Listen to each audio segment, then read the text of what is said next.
There's something most people don't realize when they're in the thick of struggle. When everything feels like it's slipping and the world seems to be asking more of you than you have to give, we're taught to just get through it, to hold on, to hope it gets better.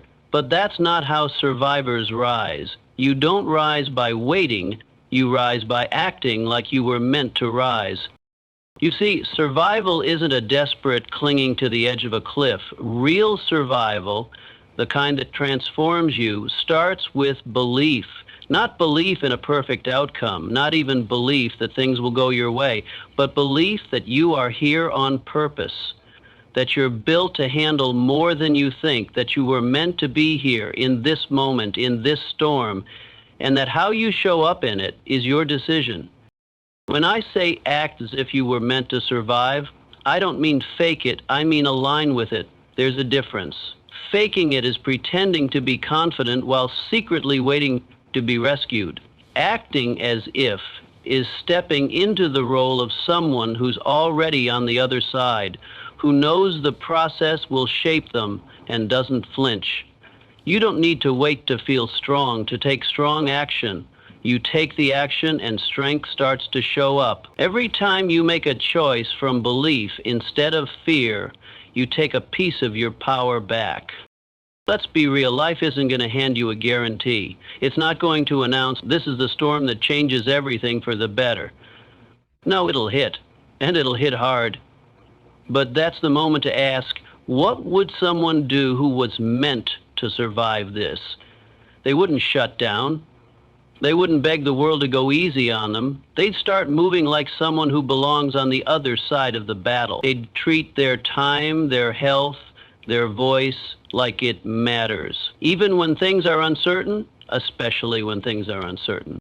You've got to wake up each day and decide, this is not happening to me. This is happening for something in me. You walk differently when you carry that mindset.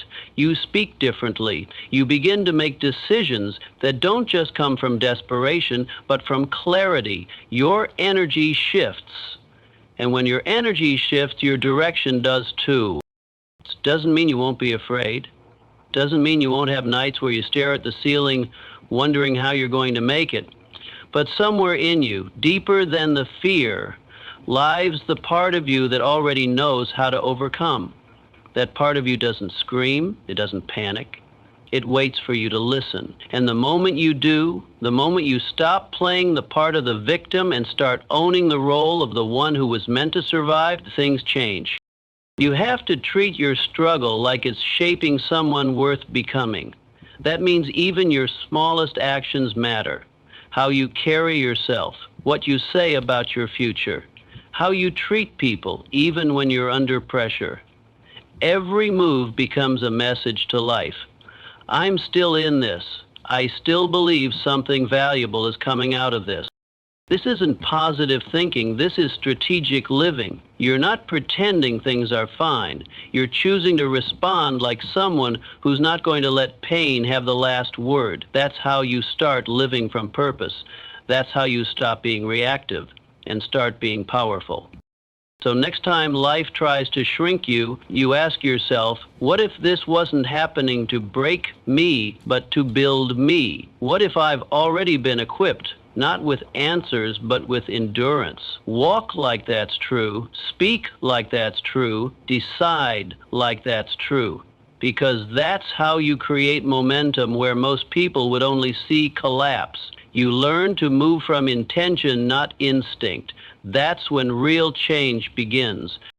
You were not born to crumble, you were born to rise again and again, with more awareness, more strength, more clarity. You don't need proof that you'll make it, you need a decision, that you're not stopping here. The proof comes after. Because survival isn't about what happens to you, it's about what you decide you're made for. And if you decide you were meant to survive, to grow, to lead, to rise, the world will start responding to that version of you. You start moving like someone who already made it through. Here's the truth most people don't want to admit. You won't feel ready when it's time to act. You won't feel brave enough, smart enough, strong enough, or certain enough. And if you wait until you do, you'll be waiting your whole life. That's not how transformation works. It doesn't begin with confidence. It begins with a decision, and that decision is to move anyway, to embody resilience even when it hasn't shown up in full yet. People think resilience is some magical trait you either have or you don't, that it's a badge you earn after going through something and coming out victorious. But that's not how it works. Resilience is a practice. It's something you wear before you believe you deserve to. It's not about pretending you're fine. It's about standing in the storm, shaking if you have to, and saying, "I'm not backing down from this." You act as if you're already the version of yourself that knows how to handle this. You carry yourself like someone who's built for the moment, not because you've been through worse, but because you've decided that this version of you isn't going to quit. That kind of posture changes the energy in the room. It changes the way people respond to you. More importantly, it changes how you respond to you. Do you ever notice how the people who seem unshakable still get hit, still struggle, still face setbacks? What separates them isn't immunity to pain, it's identity. They've chosen to believe that the pain isn't bigger than their purpose, and because of that belief, they show up differently. They don't wait for the fear to go away to take the first step. They move and trust that courage will follow. Now, I'm not telling you to fake it until you make it. I'm telling you to walk it until you own it. There's a difference. When you fake it, you're still operating from doubt. You're pretending for the outside world, but inside you're shrinking. Walking it until you own it means you're letting your actions lead your beliefs. You're teaching your mind what's possible by stepping forward, even when it's uncomfortable.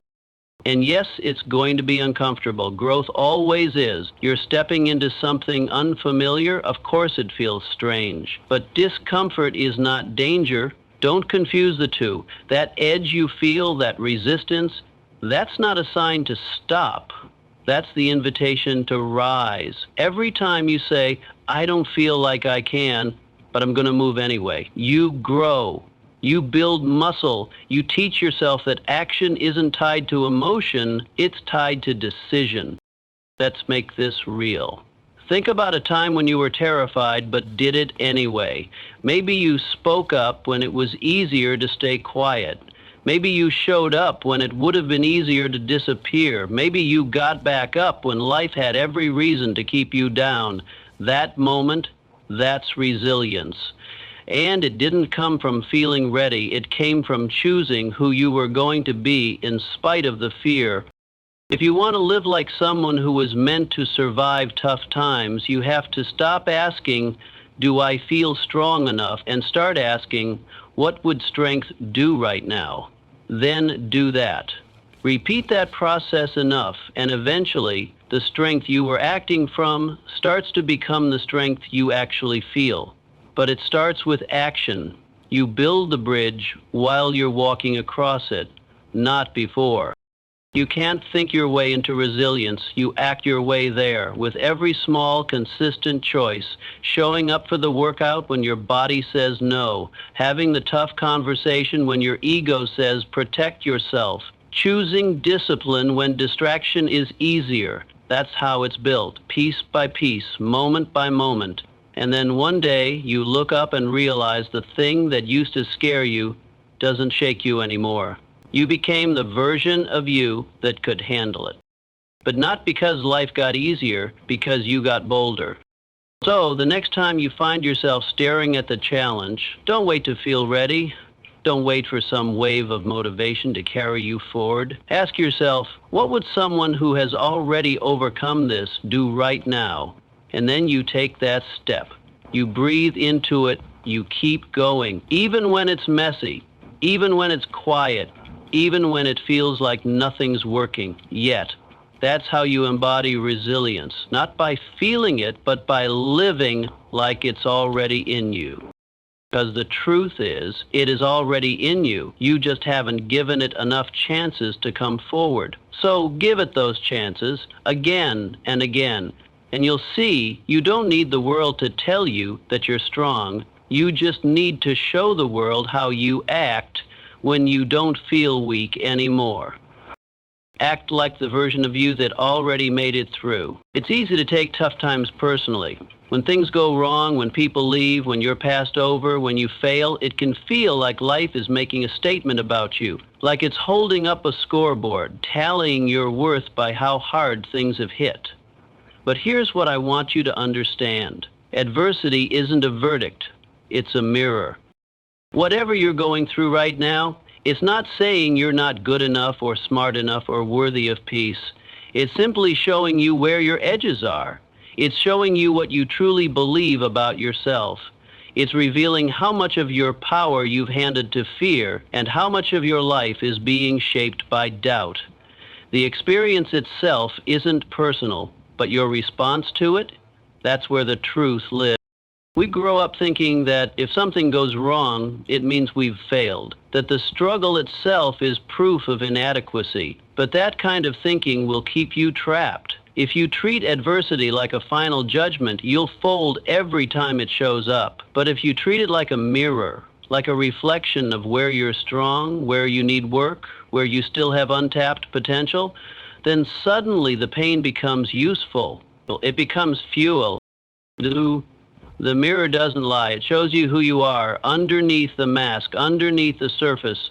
When everything's stripped away, the money, the status, the approval, what's left? That's what adversity shows you. It's uncomfortable, yes, but it's also a gift, because once you see what's real, you can build from it. You can own it. The problem is most people run from the mirror. They blame others, the economy, their past, their parents. And listen, maybe they do have every reason to be hurt, to be bitter, but that mindset keeps them powerless. Because the moment you blame something outside of you, you give away your chance to change what's inside of you.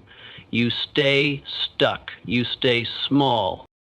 But if you can be brave enough to stand still and look at the reflection, even if it's painful, even if it shakes your identity, that's when something shifts. You stop waiting for the storm to end, and you start building shelter within yourself. You stop making your worth conditional on outcomes, and you start grounding it in who you're becoming. That's where power. You've got to start asking different questions. Not why is this happening to me, but what is this showing me about me? Not how do I make this stop, but how can I rise from this differently? That switch in thinking changes everything. It turns the pain into perspective. It turns setbacks into strategies. Because the situation might not be in your control, but your interpretation always is. When you realize that adversity is a mirror, you stop seeing yourself as broken. You see that you're being shown where to rebuild stronger. Maybe you've been too dependent on approval. Maybe you've been playing small to avoid risk. Maybe your boundaries are weak. Maybe your vision is too tied to comfort. Whatever it is, the mirror reveals it. And once you see it, you can't unsee it. And that's a good thing. Piece of awareness is the first step toward transformation. It's not about shaming yourself. It's not about perfection. It's about ownership. The most powerful people aren't the ones who never struggled. They're the ones who stopped running from the lessons inside the struggle. They faced the mirror. They saw their patterns, their fears, their self-sabotage, and instead of denying it, they dealt with it. They decided who they wanted to become, and they started aligning with that version, even before the world gave them permission. So when life hits, and it will hit, don't look away, don't flinch, don't beg it to be over. Look straight at what it's showing you. Use it. Use the anger, the heartbreak, the loss, not to punish yourself, but to wake yourself up. Let the discomfort sharpen your awareness. Let it break the parts of you that weren't built to last so you can rebuild with clarity and strength. You're not being punished, you're being refined. You're not being broken, you're being shaped. The mirror is showing you that there's more in you than you've been living. It's not here to defeat you, it's here to reveal you. The version of you that knows how to rise without needing everything to be easy. The version of you that leads, that heals, that owns their story without shame. Because once you stop treating adversity like the end of the road and start seeing it as part of the path, you stop playing the victim of your circumstances. You start becoming the architect of your character. And nothing, no failure, no rejection, no loss can take that away from you. So stand in front of the mirror even when it's hard, even when it hurts. Face what you see, and then decide who you're going to be in response to it. One of the most powerful mindset shifts you will ever make in life is learning to lead yourself with the energy of someone who has already overcome. Not someone who's still stuck, not someone begging for answers, but someone who's been through it, stood tall, and came out the other side with clarity, strength, and vision. That energy, that posture, will change everything. Not just how the world responds to you, but how you respond to the world. Most people wait until things get better to feel better. They wait until the weight lifts before they give themselves permission to breathe, to act, to live boldly again. But you can't lead your life from a place of waiting. You've got to move forward as if you've already made it through, as if you know deep down that where you're going is bigger than what you're facing. Now, this isn't about lying to yourself. It's about aligning yourself, because when you lead from the energy of victory, your decisions are clearer, your standards rise. You stop negotiating with doubt. You stop letting fear play a role in your future. That shift from desperation to direction puts your power back in your hands. Access to too many people live in survival mode long after the threat is gone. They keep thinking like the person who got hurt, who failed, who lost. They carry that version of themselves into every new chapter, wondering why nothing changes. But if you keep making decisions from the energy of, I hope I make it, instead of, I will make it, you'll keep creating more struggle. Not because you're weak, but because you're operating from the wrong script. Imagine what would happen if, instead of bracing for the worst, you started preparing for the best. What if you walked into every challenge thinking, I've already figured this out, I just haven't arrived yet? That kind of mindset doesn't just shift your mood, it shifts your actions. You begin to invest differently, speak differently, show up differently. You lead with conviction instead of confusion. You stop seeking validation and start moving with intention, because the truth is, no one else can give you the green light to rise. You've got to give it to yourself. And the only way you do that is by acting as if the breakthrough is already done, not because you're ignoring reality, but because you've decided that this version of you knows how to get through anything. Let's talk about decision making for a second. When you're in survival mode, every decision is about minimizing pain. You don't take risks, you avoid rejection. You play it small, not because you don't want more, but because you're tired. I get it. But when you start leading from the energy of already overcome, you make choices from power, not protection. You start building a future, not avoiding a past. That shift is everything. Because it's not the hardship that defines you, it's the story you write through it. And the most powerful story is the one where you act like you've already made it through, not to impress anyone, not to prove anything, but to align with your purpose.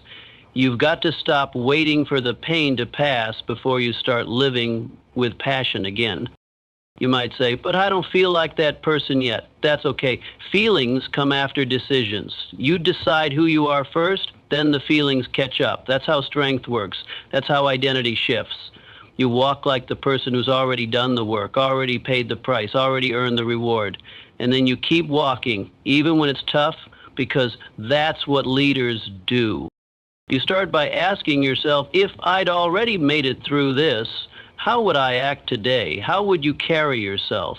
How would you speak to people? What would you let go of? What would you finally stop tolerating? That energy is your next level. That's the version of you that leads with certainty, not confusion. When you show up like that, not in arrogance, but in truth, you start to attract the things that match your future, not your fears. People respond differently. Opportunities open. You're not fighting for scraps anymore. You're creating space for alignment. And that space, that energy, is magnetic. Life is going to test you again and again to see if you really believe you're built for this. So why not meet it with the mindset that says, I've already overcome. I'm just walking it out. You don't need all the answers yet. You just need to stop shrinking. You need to stop carrying the energy of defeat. Start leading your life with the energy of someone who's already claimed the win. Not because it's been handed to you, but because you're done asking for permission to believe in yourself. The most unshakable people in the world aren't the ones who had it easy. They're the ones who learned to lead themselves through chaos like they were born for it. Because in a way, they were, and so are you. Act like the version of you that already made it through.